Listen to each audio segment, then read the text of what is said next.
charity I'm playing for is called Opportunity Village.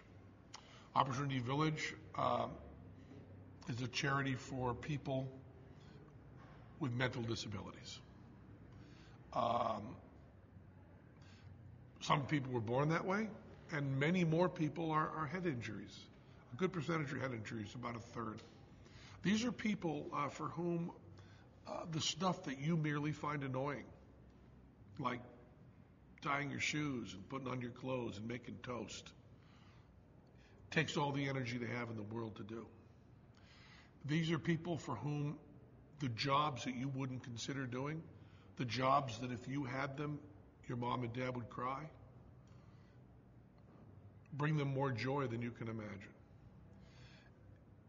And they need help to learn to do these skills that others would never consider doing. The worst jobs that you could consider having, they want. And Vegas, is not the forefront of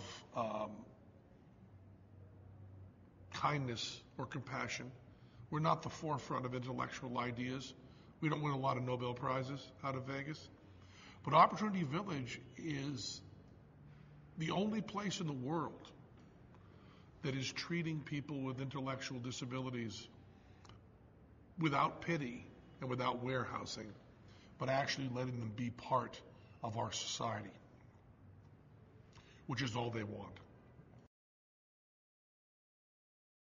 If you want to talk about playing the game in a meta sense, I believe I'm the best there's ever been, because when I was fired, make-believe fired, pretend fired, the people that really are my bosses, that is to say Caesars, which owns the Rio, which owns the Penn Theater, they're the ones that could really fire me.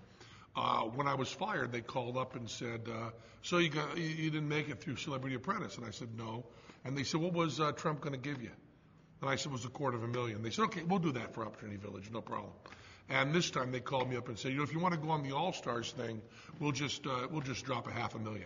So I've already won more than I could possibly win on Celebrity Apprentice from Caesars. We're going to give it right to Opportunity Village. So playing the game having already won, well, I feel like, Bret Michaels.